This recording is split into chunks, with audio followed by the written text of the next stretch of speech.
maybe it's that, because he's always been in the right positions. I remember the Champions League final last year. He had some huge chances in the first half, didn't take them, and that's been the case this season as well. But now he's maybe finally getting that bit of luck, and I don't know, maybe he turns around now and maybe he's their main guy next season. Yeah, do you think he's perhaps taken a bit of confidence out of the situation that's happened with Lukaku?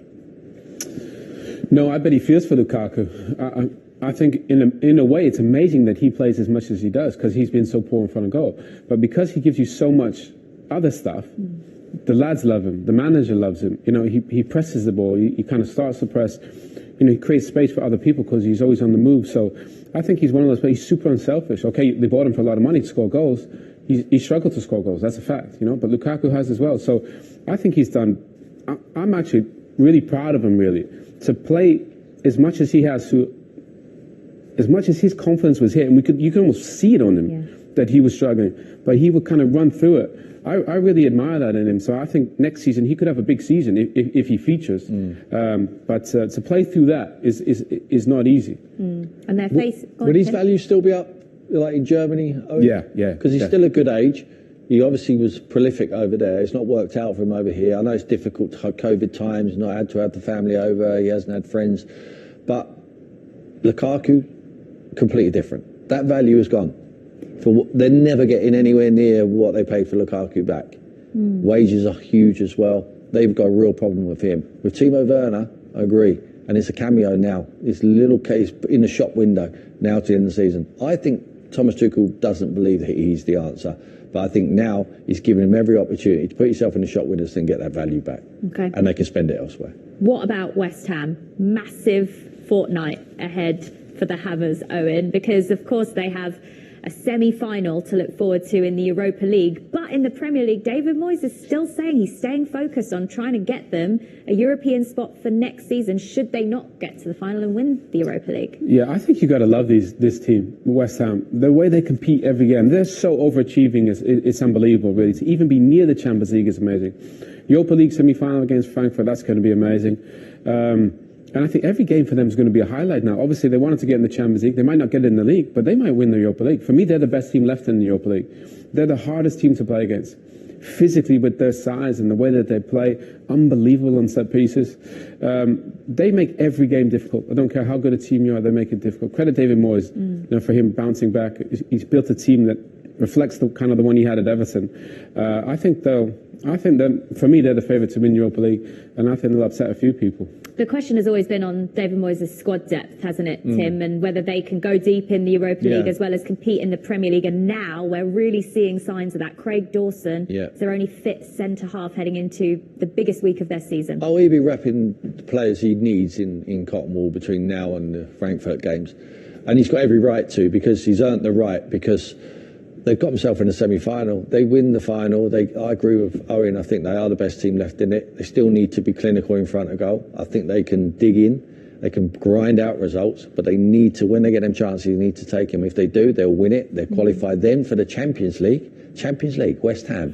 Hold on, let me pinch myself. I mean, I know. Incredible achievement, winning the trophy. And I think he's got every right to rest the players now, between now and the end of the season, because this one big prize, got to put all his eggs in that basket.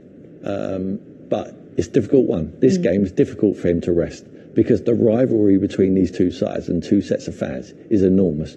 So he will realise that. The thing is about David Moyes, no one pulls the wool over his eyes. He knows what's happening on the outside. He can relate to these fans. Wherever he's been, he always relates to the public.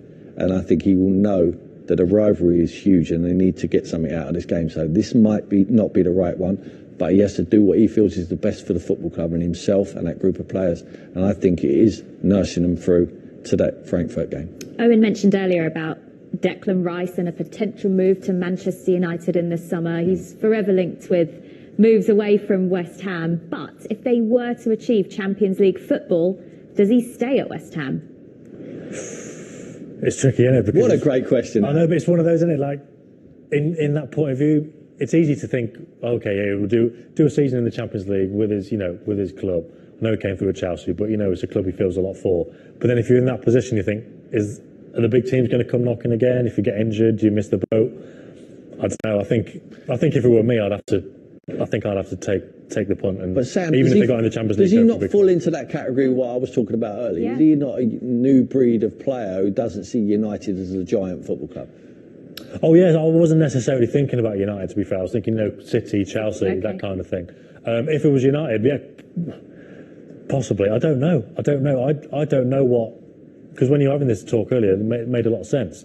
But I'm thinking, I'm sure a lot of players would still think there's a lot of reasons to go there. You could give them the big talk. We've got this new manager now. We're going to do this. Yeah. You earn this amount of money. We're playing with, I don't know, playing with Ronaldo. Is that still a good thing you'd want to go and do? Probably, if he's still there.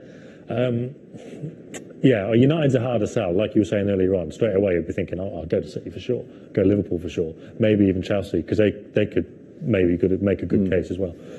United less so. I think. He could play for all of them, though, couldn't he? Oh yeah, he's unbelievable.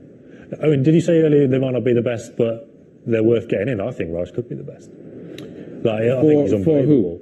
Well, I think you mentioned earlier on United. You were like, they might not be the best players around, but they'd be great signings. But I think Rice is probably as good as you can get. But see, but that's the biggest problem with these teams, how they recruit players now. They go for the name rather than the best fit. Yeah. Declan is what they need. for sure, yeah. Jude Bellingham is what they need. They don't need any more flair players. They need players that are going to compete. Ralph says it in every press I conference. see what you mean. Compared to like they go big for like name forwards or wingers, flary names.